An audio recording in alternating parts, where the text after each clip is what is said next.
晨。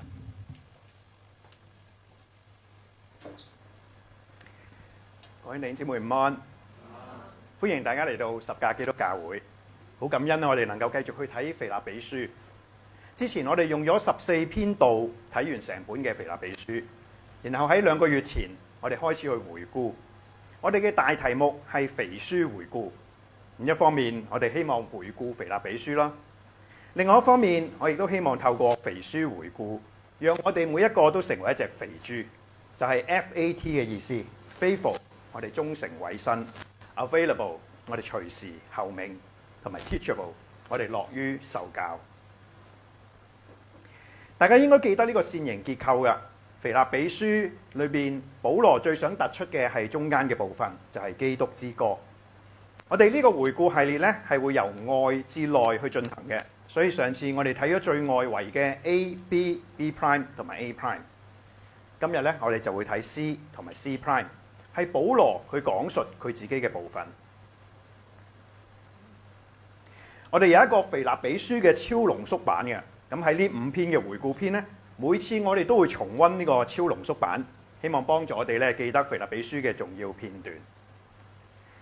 一開始 A 段，僕人致函聖徒，願主恩歸你們。保羅稱呼自己係基督耶穌嘅僕人，僕人呢個字就指向成封信嘅中心基督之歌。然後保羅就送上問安啦，佢話願恩惠平安從我們的父上帝和主耶穌基督歸給你們。恩惠係另一個好重要嘅字眼。B 段，那日必成這功，3合一榮耀果。那日必成這功係講緊1章6節。保羅話佢深信上帝會一直喺腓立比信徒當中去做工，並且到咗耶穌基督再嚟嘅日子會完成呢個工作。3合一係保羅為腓立比信徒所求嘅3樣嘢：愛心、真認識、審察力。呢個3合一嘅屬靈能力不斷嘅增長，以致榮耀歸俾父上帝。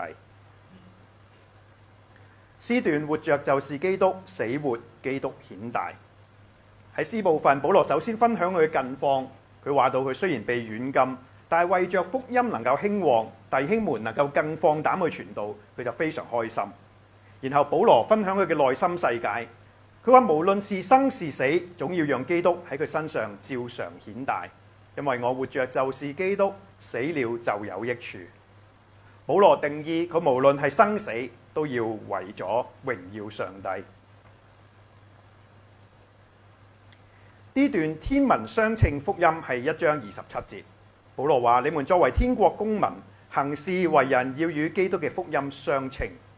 相稱即係彰顯價值咁嘅意思。咁我哋點樣去彰顯基督福音嘅價值呢？要無畏、站穩、同心、競鬥。所謂競鬥係為福音齊心努力嘅縮寫，因為佢嘅希臘文係 sunaphilia，sun 係一齊嘅意思 ，aphilia 係運動員咁嘅意思，就好似一班運動員參與隊際比賽，為咗勝利一同嘅努力。而合一謙卑他顧係講緊2章1至4節，各人看別人比自己重要，各人不要單顧自己的事，也要顧別人的事等等。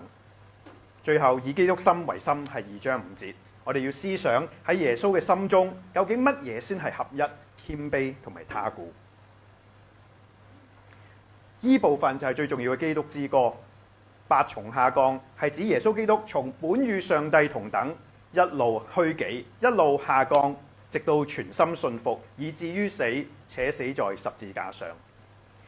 然而基督受苦係為咗進入榮耀，佢得賜超乎萬名之名。萬膝都要跪拜，萬口都要宣認耶穌基督是主，歸榮耀給父上帝。D' 段，因為基督之歌，所以我哋應當戰兢作，不怨言。恐懼戰兢係上帝嘅大能同佢嘅恩典臨到我哋生命當中嘅記號，因為係上帝喺我哋裏邊又立志又實行，使到我哋能夠與福音去相稱。而不發怨言並唔係字面嘅意思，佢係指出埃及記時代嘅以色列人，佢哋念念不忘埃及嘅偶像、地上嘅榮華，佢哋輕看上帝嘅恩典同埋拯救。顯主道明光照就提醒我哋要高舉 hold forth， 要堅守 hold fast，上帝嘅道，喺呢個彎曲悖謬嘅世代裏面，好似明光一樣照耀。喺 X 部分呢，係兩個福音相稱嘅生命例子。保羅講到提摩太點樣佢不求自己嘅事，去真正關懷腓立比信徒，亦都提到以巴弗提點樣為咗完成基督嘅工作，賭上性命，近乎於死。嚟到 C prime 嘅部分，保羅再講翻佢自己，佢講到佢從以往佢靠肉體，到而家因為基督而明白地上嘅萬事，包括能讓人自以為義嘅各樣道德行為，都係毫無價值，都係糞土。因此佢定義丟棄萬事，單單要贏得基督。但係保羅唔係認為自己已經完全啦，所以佢應主召竭力追。竭力追求嘅希臘文係 dioko， 同佢之前迫害教會嗰個迫害係同一個字嚟嘅。保羅佢竭力追求係因為基督已經施恩買贖咗佢。D prime 第二段，保羅勉勵腓立比信徒要效法佢，同時亦都要留意嗰啲同佢哋一齊去效法，但係口不對心嘅十字架嘅仇敵。嗰啲十架嘅仇敵專以地上嘅事為念，相反，真正嘅天上國民係會以天上嘅事為念，專心等候救主從天降臨，等候擁有同耶穌基督一樣嘅榮耀身體。主近了同心證係4章，喺主已經近了呢個前提之下，保羅勉勵腓立比信徒要靠主站立得穩。佢特別提醒友阿爹、循都基要喺主裏面同心，要回想佢哋以前點樣同保羅一齊 suna filio， 因為佢呢度再寫呢個字啊，要一無掛慮咁為着永恆嘅事情而禱告、祈求同埋感謝。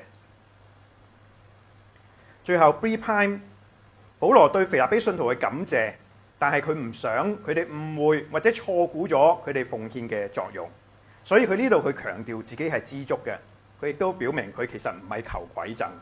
但係另外一方面，腓立比信徒嘅奉獻其實係佢哋嘅天國存款，係歸喺佢哋帳上嘅果子，係能夠讓榮耀歸俾父上帝。最後保羅就用願主耶穌基督嘅恩與你們的靈同在作為最後嘅問安同埋祝福，呼應住1章2節嘅願因為平安從我們的父上帝和主耶穌基督歸給你們。整封信就用基督嘅恩典前後嘅包圍住。今日我嘅回顧系列嘅第2篇，我哋會睇 C 同埋 C prime 嘅部分。之前咧，我哋睇呢兩個部分嘅時間咧，我哋一共用咗4篇道嘅，分別係只要基督被傳開，總要基督常顯大，真受割禮也得基督，同埋基督贏得基督。咁大家知道咧，我之前每篇道咧都會俾大家3個應用，所以4篇道咧就係12個應用啦。咁我哋梗係唔可能重溫12個應用啦，所以我只係抽取其中6個重新組合。今日嘅講道會分為3個部分。第一個部分，基督贏得基督，只有一事，標竿直跑。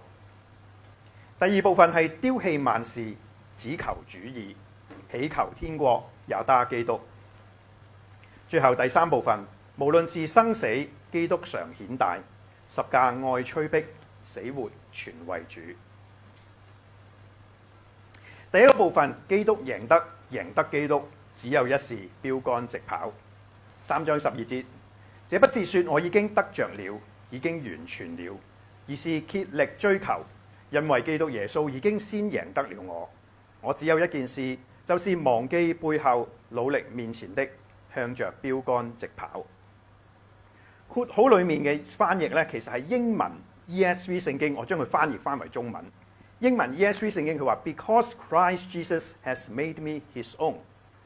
呢度好清晰咁講咗，保羅佢之所以要竭力追求，佢之所以只有一件事向住標竿直跑，係因為耶穌基督已經先贏得咗佢。唔知大家仲記唔記得 dioko 呢個希臘文啊？呢度竭力追求係 dioko， 而保羅之前迫害教會嘅迫害，亦都係 dioko， 同一個字嚟嘅。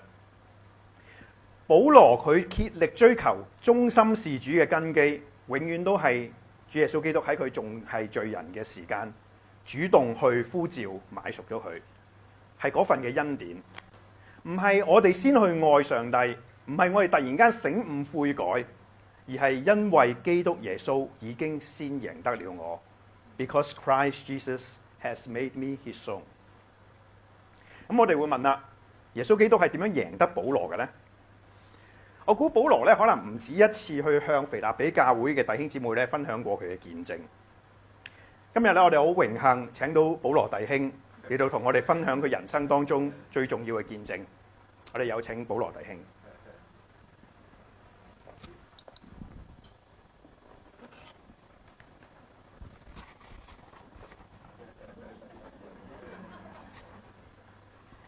各位弟兄姊妹午安，我係保羅。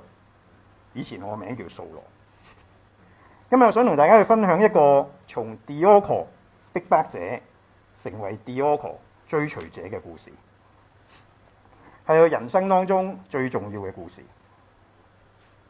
我自小喺加瑪列嘅門下學習律法，我一直都渴望為耶和華而大發熱心。我要為耶和華去同嗰啲敬拜假神嘅人去爭戰，就好似以利亞同巴力先知去爭戰一樣。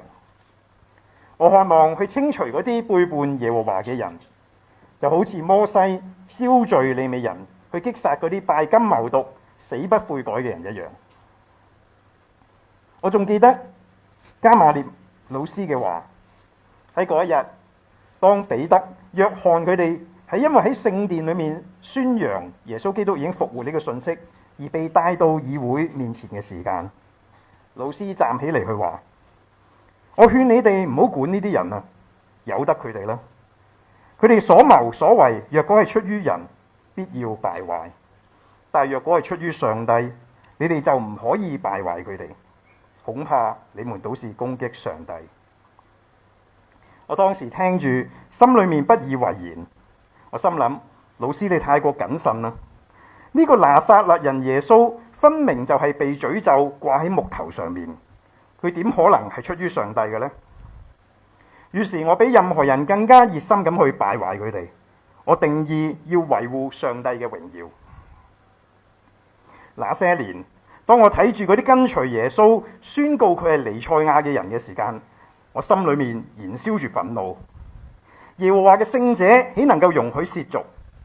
呢啲人不斷去妖言惑眾，宣稱耶穌已經復活升天，實在係愚昧無知，罪該萬死。我以為自己係喺度做緊摩西同埋以利亞做過嘅事，就係為獨一嘅真神去清理背道者。所以當司提反被人用石頭打死嘅時間，我係贊同嘅。而且當佢哋去分散去各地嘅時間，我就更加嘅熱心，逐家逐戶咁去搜尋呢啲跟隨耶穌嘅人，我要拉佢哋出嚟，都要關入監裏。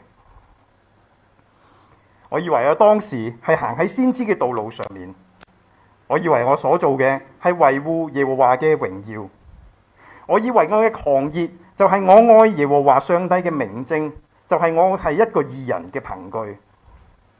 但係嗰一日喺去大馬士革嘅路上，我嘅世界被反轉咗。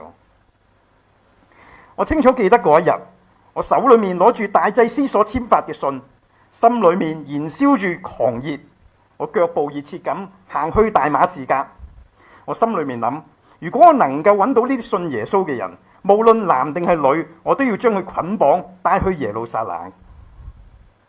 喺就快到達大馬士革嘅時候，嗰度比正午嘅太陽更加刺眼嘅光，讓我仆倒在地。我用雙手遮擋住我嘅眼，我嘅身體劇烈嘅顫抖，唔係因為恐懼，係因為嗰一種從骨髓裏面湧出嚟不由自主嘅戰慄。我聽見嗰句聲音，溫和，佢又帶住直指靈魂嘅權柄。佢話：掃羅，掃羅，你為什麼逼迫我？主啊，你是誰？我就是你所迫害的拿撒勒人耶穌。呢句話就如同晴天霹靂，使我冷汗直冒。原來我追趕、捆綁、迫害嘅唔係愚昧無知嘅背道者，而係上帝嘅兒子。耶穌佢真係永生上帝嘅兒子，佢真係已經從死裏面復活升天。而當佢質問我點解你要迫害我嘅時間，我本來想狡辯，耶穌，我唔知道喎，不知者不罪啊。但我諗起老師加馬列嘅話，恐怕你們倒是攻擊上帝了。呢句話就好似一把利劍刺穿咗我嘅狡辯同埋屬靈驕傲。原來我唔係冇諗過，假如耶穌真係上帝嘅兒子，我唔係冇諗過，假如耶穌冇復活，點解好似司提反一樣嘅信徒，佢哋嘅信念係會至死不改啊？我完全無視咗老師嘅警告，唔係因為我無知，係因為我嘅屬靈驕傲。我係一個法利賽人，我喺耶路撒冷長大，我喺著名嘅律法教師嘅門下學習律法。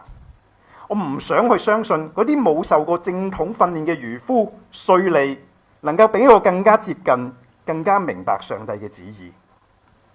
我拒絕去查考、去深究彌賽亞被釘死喺十字架究竟係咪符合先知嘅預言。我情願去迫害耶穌嘅信徒，因為咁就代表咗我能夠維持我嘅身份地位、名利、前途上面嘅優越。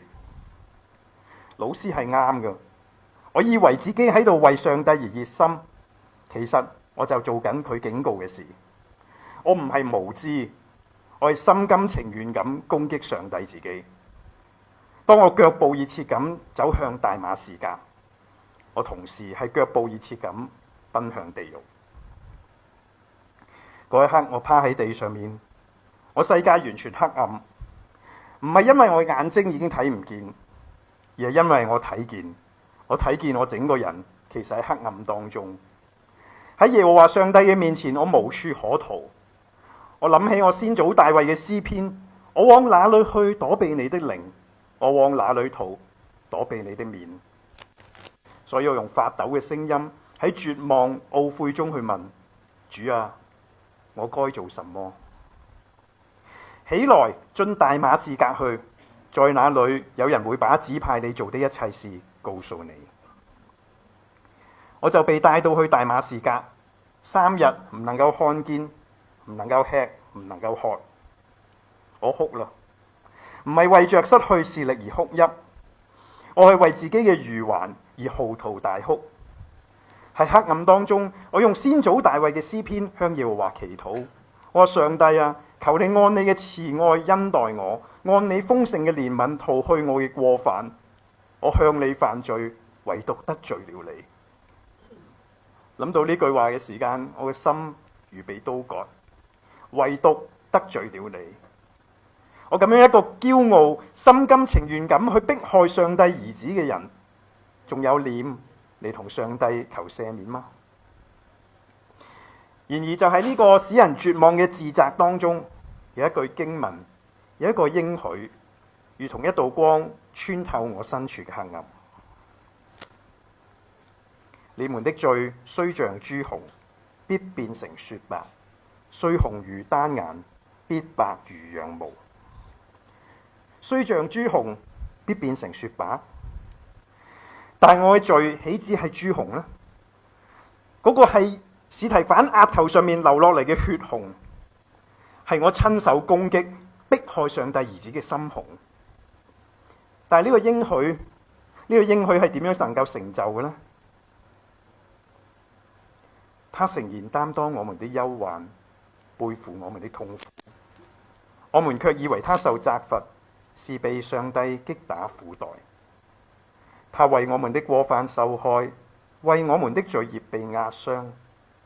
因他受的懲罰，我們得平安；因他受的鞭傷，我們得醫治。我們都如羊走迷，各人偏行己路。耶和華使我們眾人的罪孽都歸在他身上。嗰一刻我明白啦，我之前以為耶穌被掛在木頭上係因為佢褻瀆上帝，我之前以為佢因為褻瀆而受責罰，被上帝擊打苦待。其實佢係為我嘅過犯受害，為我嘅罪孽壓傷。耶和華使我哋眾人嘅罪孽都歸在他身上。耶穌被釘十字架，就係用佢嘅血洗淨我嗰個比朱紅更深嘅罪。我先能夠變成雪白。就係佢喺我迫害佢嘅時間，仍然憐憫我；係佢喺我還作罪人嘅時間，就為我而死，且死在十字架上。我嘅眼淚再次去流下，今次唔係因為懊悔，而係因為感恩。我知道我唔配得到咁樣嘅憐憫同埋饒恕，但係佢確實臨到我嘅身上。我聽到主耶穌基督對我講，佢話：你是我所揀選的器皿，你要在外邦人、君王和以色列人面前宣揚我的名，為着我的名，你必須受許多的苦難。我去回應主啊，我在這裏。請你使用呢個曾被你親自抓住、親自所 dioko 嘅人。我今後嘅一生只有一件事，無論你要我去邊度，無論你要我做乜嘢，我都要竭力咁、緊緊咁跟隨你 dioko 你。後嚟亞拿尼亞嘅手按喺我身上，佢話俾我聽係主耶穌打發佢嚟，使我能夠看見，又被聖靈充滿。嗰一刻，我知道我唔再喺黑暗當中，唔係因為我嘅眼睛復原，而係我整個人被恩典嘅光淹沒。原來基督嘅恩典可以追趕一個正在奔向地獄嘅人。原來上帝嘅慈悲可以擁抱憐憫一個正在傷害佢嘅人。原來十字架嘅光芒足以照亮最黑暗嘅過去，使回轉嘅罪人成為新造嘅人。呢個就係我嘅故事，一個從 dioko 逼迫者成為 dioko 追隨者嘅故事。願榮耀都歸俾主耶穌基督。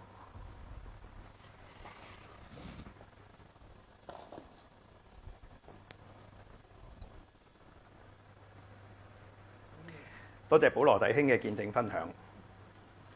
親愛嘅弟兄姊妹，呢個就係保羅嘅基督贏得基督。我唔知道你係咪羨慕保羅嘅生命，你係咪渴望好似佢一樣被上帝所用？佢有4次宣教嘅旅程，佢建立教會，佢書寫新約，最後殉道而死。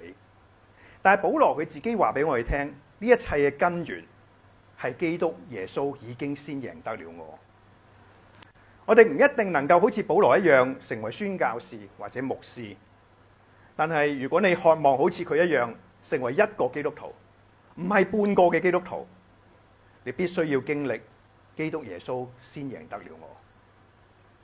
今日我哋每一個人都需要問自己，我係咪已經被基督所去贏得？我係咪已經俾耶穌十架嘅恩典去買贖？我哋係咪全人全心整個生命都只剩得一個渴望，只有一個嘅標杆，就係去認識嗰位先認識你嘅基督，贏得嗰位已經先贏得我哋嘅救主。我哋進入第二部分。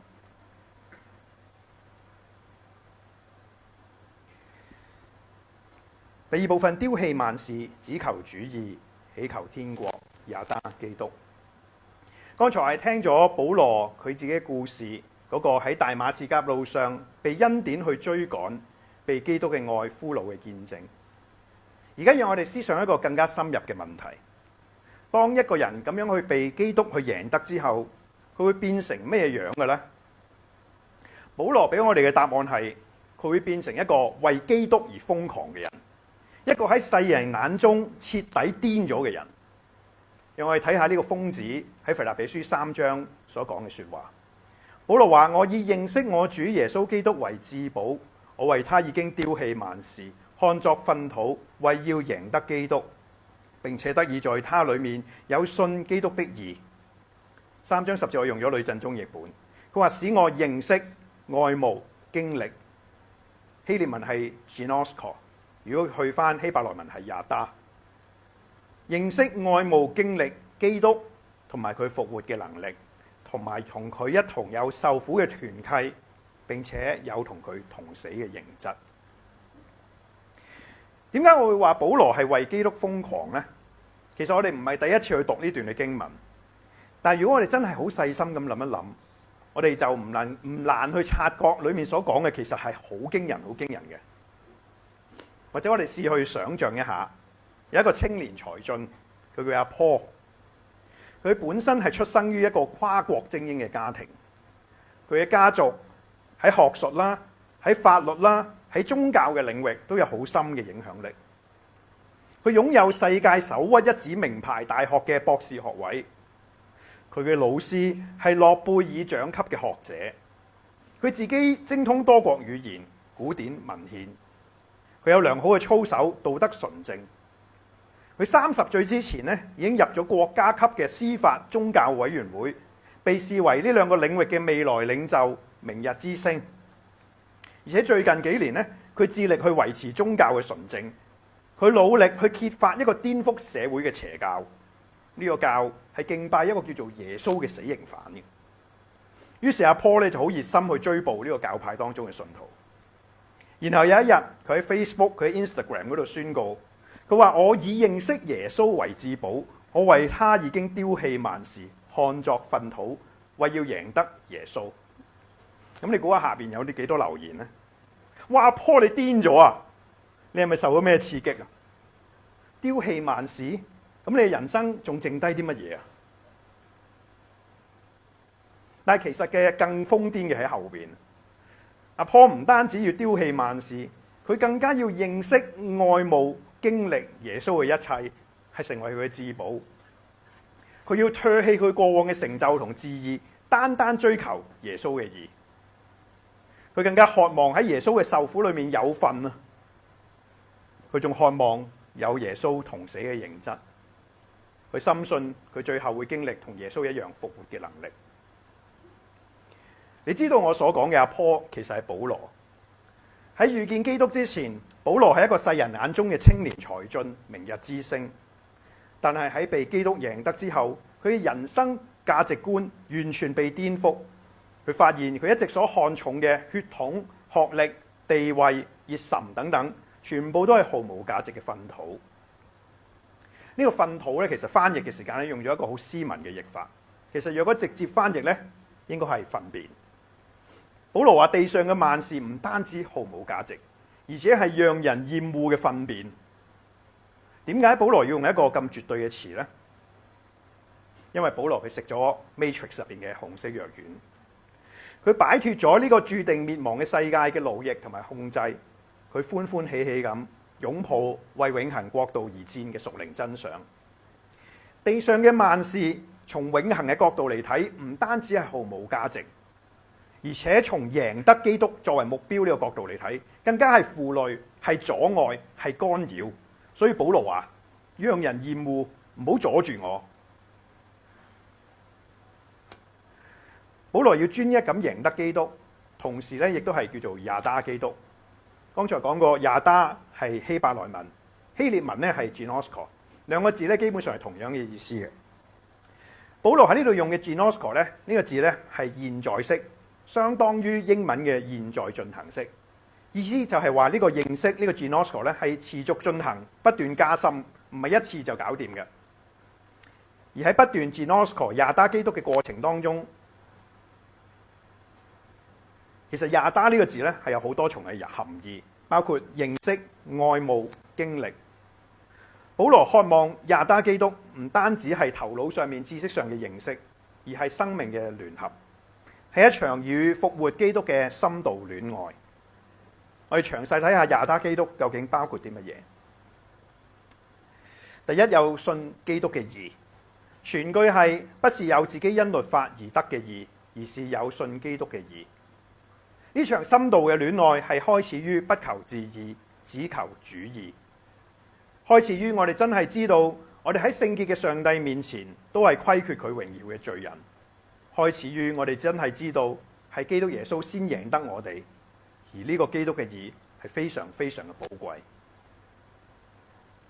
第二係認識、愛慕、經歷基督復活嘅大能，唔係就咁停留於我相信耶穌復活咗咁樣。你要知道，撒旦都相信耶穌復活嘅。保羅要嘅係經歷嗰個能夠讓喪屍復活，成為上帝傑作嘅復活能力。我希望你仲記得上次我哋講過以弗所書2章，同時亦都係以西結書37章嘅能力，枯乾嘅骸骨復活成為大能軍隊嘅大能。保羅愛慕基督，渴望為佢嘅榮耀而爭戰。第三，和基督一同受苦嘅團契。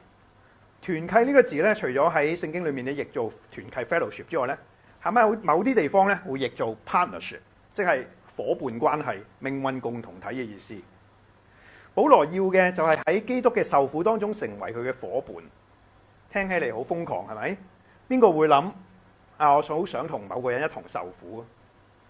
但係其實如果你深愛一個人，你會好渴望佢能夠明白甚至經歷佢嘅痛苦。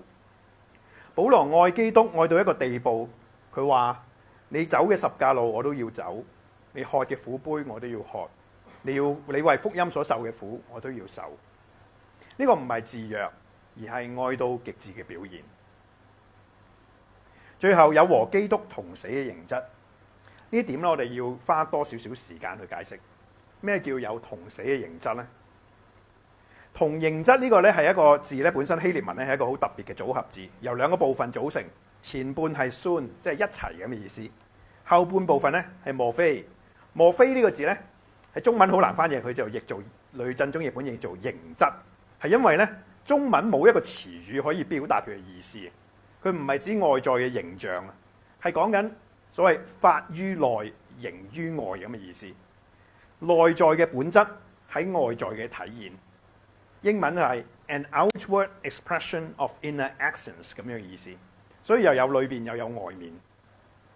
咁可能你都會記得啦，呢個莫非呢個字咧，又係好特別嘅喎。特別在於咧，成本聖經裏面咧只係出現過兩次啫，兩次都係基督之歌。所以當保羅喺呢度用算莫非呢個字咧，好可能係要我哋翻去諗翻基督之歌嘅。綜合嚟講，有和基督同死嘅形質嘅意思咧，就係喺死亡呢件事上面擁有同基督相同嘅內在本質同埋樣式。咁可能你都會話：喂，都係好複雜喎。咩叫喺死亡呢件事上擁有同基督相同嘅內在本質同樣式呢？好，再簡化啲，我哋記住兩樣嘢先：虛己同埋順服。大家記得保羅想我哋諗翻基督之歌。基督之歌前半。基督本有上帝嘅形質，卻不堅持自己與上帝同等，反倒虛己，取了奴僕的形質，成為人的樣式。既有人的樣子，就自己卑微，全心信服，以至於死，且死在十字架上。所以有和基督同死嘅形質呢，就係同基督嘅虛己同樣，同基督一樣，願意為他人嘅好處放低自己可以擁有嘅權利，甘願選擇降卑、受限制。例子就係好似好多宣教士一樣，佢哋為福音嘅緣故，捨棄佢哋原本舒適嘅生活，去到落後嘅地方去傳福音，甚至去到捨命。第二就係與基督嘅信服去同質，同基督一樣，對天父嘅旨意全然去信服，將自己嘅計劃降服於上帝更高嘅計劃，為着上帝嘅榮耀不顧性命。咁當然。只係記住呢兩個點咧，係因為我哋聚焦於腓立比書啫。但係如果我哋加埋保羅其他書信，例如羅馬書、加拉太書等等咧，我哋會睇到咧，與基督同死咧，仲有其他嘅向導嘅。例如向罪死，我哋會脫離罪嘅權勢，我哋對試探好似死人一樣冇晒反應。又會向自己死，我哋唔再為自己而活，唔再堅持自己嘅計劃。我哋亦都會向世界死。世上嘅成功、名譽、財富對我哋都冇晒吸引力，我哋會以永恆嘅視角去看待今世等等。好，我哋總結一下第二部分。保羅嘅生命向我哋展示咗一個被基督贏得嘅人嘅必然樣貌，就係佢會成為一個瘋子，一個為基督瘋狂嘅人。而一個為基督瘋狂嘅人呢，佢係會自自然然咁丟棄萬事。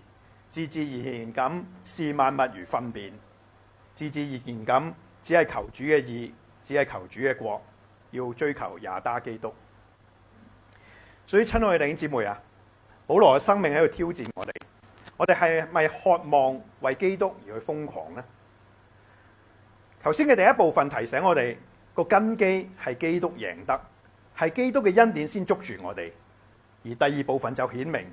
贏得基督或者也打基督係個結果，係我哋嘅本質被呢個恩典徹底去重塑。保羅唔係因為佢決定我想做個好人而去改變，係因為佢嘅 being， 佢嘅所事已經被基督嘅愛完全去改變。所以亞達基督咧唔係一個外在行為嘅模仿，而係內在形質嘅轉化。點解佢要強調形質啊？因為當亞達基督成為你嘅形質嘅時間，丟棄萬事唔係再係一個痛苦嘅選擇、痛苦嘅犧牲，係一個自由嘅釋放。嗰啲你曾經牢牢咁捉住嘅嘢，佢哋會自然咁失去咗對你嘅掌控力。你唔再需要去說服自己今世係虛空嘅。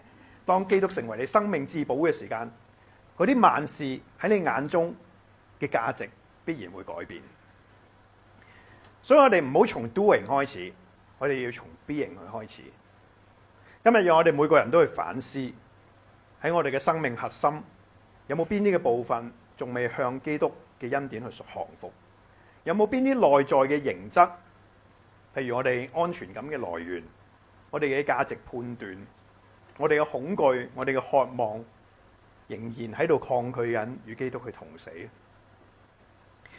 記住林牧師最近講道時嘅提醒 ：Leave no stone unturned。求主耶穌將佢同死嘅形質更深刻咁雕刻喺你同我嘅心入邊，好讓保羅嗰個瘋子般嘅生命，亦都能夠喺我哋呢啲被贏得嘅人身上自然咁流露出嚟。因為當你嘅 being 改變咗呢，你嘅 doing 就唔再係釘裝果子，唔係再係假果子，而係新生命嘅自然流露，真正嘅果實。我哋進入第三部分。無論是生死，基督常顯大，十架愛催逼，死活全為主。這就是我所切慕、所盼望的。無論是生是死，總要讓基督在我身上照常顯大。因為我活着就是基督，死了就有益處。保羅佢被基督贏得之後呢，佢被為基督而瘋狂，成為一個亞達基督嘅人。佢人生最重要嘅目標呢，就係榮耀上帝嘅啫。所以咧，無論係活着嘅時間，又或者佢要迎接死亡，佢都渴望基督能夠喺佢身上得着榮耀。所以佢寫低呢個膾炙人口嘅一句，佢話佢所盼望嘅就係無論是生是死，總要讓基督喺佢身上照常顯大。而每逢讀到呢兩節嘅經文呢，我都會諗起呢對嘅夫婦，兩個同保羅一樣為基督而瘋狂嘅人，只係專注亞達基督嘅人。兩個以榮耀上帝作為佢哋人生最重要目標嘅人，佢哋叫 Betty Scott 同埋 John Stam。先介紹 Betty 啊，佢喺1906年喺美國出世嘅，佢嘅父母係去中國嘅宣教士，所以 Betty 本身係喺中國長大。17歲嗰年，佢翻返去美國去讀高中，而喺嗰段求學嘅歲月裏邊，佢寫低咗一篇好驚人嘅禱文。佢話：主啊，我放棄自己嘅計劃同埋目標，放棄一切個人嘅願望、期盼同埋抱負。你嘅旨意就係我生命嘅準繩。我將自己、我嘅生命、我嘅一切完全交託俾你，永遠歸屬於你。我將所有嘅友誼交託你去保守。願所愛之人喺我心裏面永遠居於次要。求你呢一刻去充滿我，以你嘅靈去印記我。不論任何嘅代價，喺我生命當中成全你全部嘅旨意，因為對我而言，活着就是基督。阿門。呢個禱告之所以驚人呢，一來在於 Betty 當時嘅年紀18歲，亦都在於佢對上帝毫無保留。呢度佢話：不論任何代價，喺我生命當中成全你全部嘅旨意。而喺中學畢業之後，Betty 佢就前往芝加哥去接受訓練，預備成為宣教士。喺培訓機構嘅嗰啲年裏面咧，佢認識咗 John Stam。隨住時光流逝，兩個人嘅友誼逐漸升華為愛情，但係佢哋暫緩咗佢哋嘅結婚計劃，因為阿 John 深信自己會去中國宣教，而頭嗰幾年咧，佢會去危險嘅鄉野地區嗰度宣教，咁嗰啲環境實在唔適宜攜家帶眷嘅。去到1931年，25歲嘅 Betty 佢先去中國一個人，因為佢嘅培訓進度係先過阿 John 1年嘅。佢哋兩個冇相約幾時喺邊度會重逢， Betty 就好似佢自己禱告所講，佢將自己所有嘅事情全然交託俾上帝，無論生命走向如何，佢都願意順服上帝嘅旨意。而喺1932年，阿 John 同 Betty 咧好意外咁喺上海重逢，佢哋再度重逢之後咧就迅速訂婚，跟住喺1933年結為連理。婚後 Betty 亦都好快懷孕。喺1934年嘅9月，佢哋生咗一個女，叫做 Helen Priscilla Stam。咁當時咧中國咧陷入內戰當中，幾年之前咧有一支叫做紅軍嘅共產部隊組成咗，佢哋咧係熱切信奉馬克思主義嘅教條，所以佢哋認為咧宗教係人民嘅鴉片，佢哋視呢啲宣教士係散播宗教毒害嘅鴉片販子，所以佢哋經常去針對攻擊宣教士。而喺 Helen 出世嘅僅僅3個月，1934年嘅12月6號，紅軍突然去襲擊 Stam 夫婦宣教嘅小村莊，仲喺佢哋屋企去擄走咗佢哋一家3口。紅軍企圖喺呢對年輕嘅宣教士身上去揸取金錢，所以命令阿 John 寫信去佢所屬嘅差會，索要2萬美金嘅贖金。呢個當時咧係一個天文數字。阿 John 咧亦都深知咧呢項要求咧絕對冇可能被應允，因為差會嘅方針咧係從來都唔會為遭綁架嘅同工咧去支付贖金。佢哋相信咧，若果佢支付贖金咧，只會助長更多嘅綁架，令到所有嘅宣教士遭遇更多嘅危險。所以喺 John 所寫嗰封信當中，我哋可以睇到，其實佢早已經意識到自己嘅生命會結束嘅，但係佢所諗嘅仍然係上帝嘅榮耀。佢話：親愛嘅同工們，今日我同妻女已經落入佔據景德鎮嘅共產黨之手，佢哋索要2萬美元作為釋放嘅條件。我哋所有嘅財產同物資已經盡數被奪，但係我哋仍然要讚美上帝，因為我哋心中有平安，今夜亦都得享一餐。求上帝賜你哋行事嘅智慧，賜俾我哋堅忍、勇氣同埋心靈嘅平安。佢大有能力喺呢個艱難嘅時刻，始終係我哋奇妙嘅良伴。今朝變故驟臨，嗰啲揮之不去嘅傳言突然變得好緊急，只不過係數小時，佢哋就已經入城。我哋終究未能及時去撤離，只係差一步，卻已經太遲啦。願主賜福引導你哋。至於我哋，無論是生是死，願上帝照常顯大。主內 John Stam。我哋睇到 John 佢其實明白自己同妻女大概都係難逃一死。但係佢嘅目光已經穿透今世，凝視永恆。你見到佢祈求嘅唔係全家獲釋，佢祈求嘅係上帝賜下堅忍、勇氣同埋平安。佢求嘅係無論是生是死，上帝係照常顯大。喺第二日，紅軍去逼壓 John， 再向差會寄出第2封信。郵局嘅職員奉命嚟到去攞信嘅時間咧，佢認出咗 John 同 Betty， 咁佢靜靜雞問佢哋啦。喂，你哋會被帶去邊度啊？阿 John 好坦然咁話：我唔知佢哋會去邊，但係我哋知道，我哋正要前往天堂。然後佢哋一家3口被押往12英里外面嘅城鎮。當夜咧，佢哋就喺一個富戶遺棄嘅屋嗰度咧過夜。第二日朝早 ，Betty 將佢3個月大嘅女兒收埋喺睡袋入邊，留喺嗰間暫居嘅廢屋嗰度。而士兵就冇將佢捉出嚟。淨係捉起 John 同埋 Betty， 帶佢哋遊街。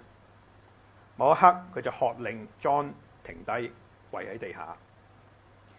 不遠處嘅民眾喺度驚懼低語。利刃出鞘，27歲嘅 John Stam 遭斬首而殉道。Betty 隨即跪喺佢丈夫身邊。數秒之間，28歲嘅 Betty Stam 亦都遭斬首而殉道。後來一班當地嘅基督徒埋葬咗 John 同埋 Betty， 喺佢哋嘅墓碑上面 ，John 嗰邊就寫住《腓立比書》1章20節，無論是生是死，總要讓基督在我身上照常顯大。Betty 嗰邊就寫住1章21節，因為我活着就是基督，死了就有益處。而墓碑嘅下邊寫住啟示錄2章10節，你務要至死忠心，我就賜給你那生命嘅冠冕。其實唔單止 John 同 Betty 係為基督而瘋狂嘅人，佢哋2個人嘅父親同樣都係為基督而瘋狂。世人一定會睇佢哋嘅父親係瘋狂，因為當佢哋得知佢哋年輕嘅兒女殉道嘅消息之後，佢哋嘅回應竟然係咁樣。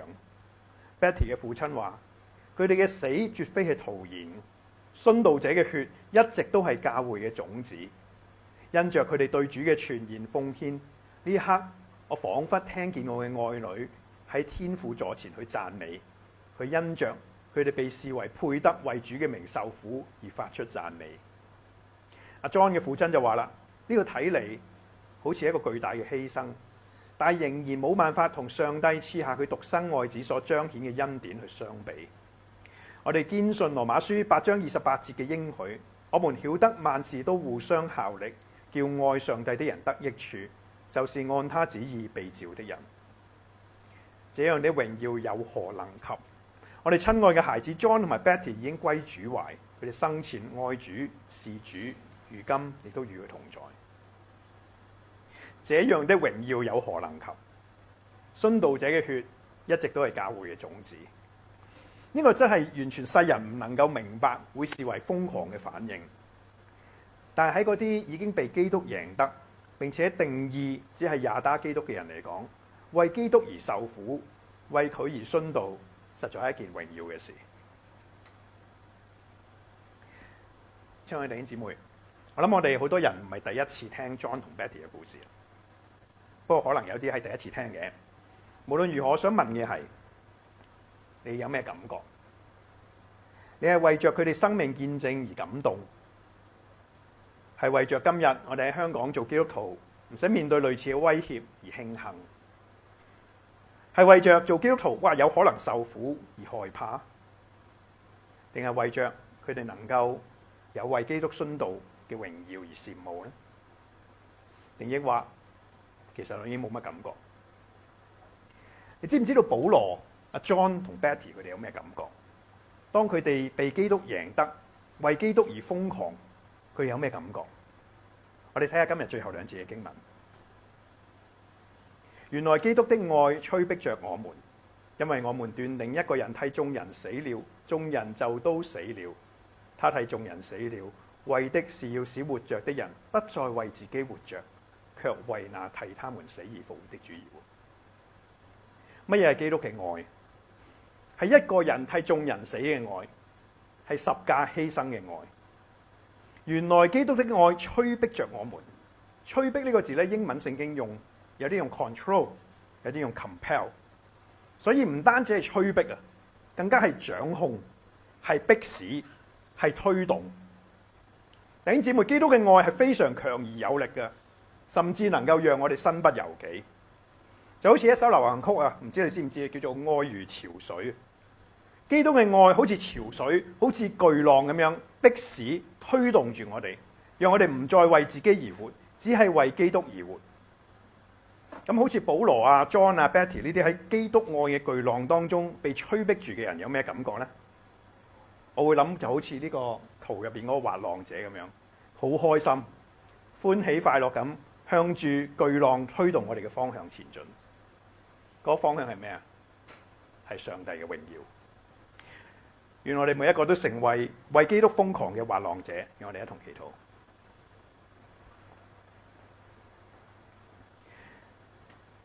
愛你主耶穌基督，我哋感謝讚美你，因為你嗰個不可抗拒嘅愛，係啊，係你喺我哋還作罪人嘅時間先愛我哋，用十架嘅犧牲親自贏得我哋。今日我哋懇求你唔好放棄我哋，唔好任憑我哋，讓我哋真正咁經歷呢一份基督嘅愛，嗰個強大嘅催逼，讓我哋每一個都好似保羅、John 同埋 Betty 一樣，讓我哋生命嘅本質被完全嘅改變。求你將你同死嘅形質深刻咁刻喺我哋裏面，使我哋係自然嘅歡歡喜喜嘅去丟棄萬事，單單以認識、愛慕、經歷你係我哋嘅至寶，讓我哋被你嘅愛徹底去掌控，讓我哋只有一個渴望，無論是生是死，都要讓基督喺我哋身上照常顯大，好叫你榮耀嘅恩典得着稱讚。奉主耶穌基督得勝嘅名字祈求。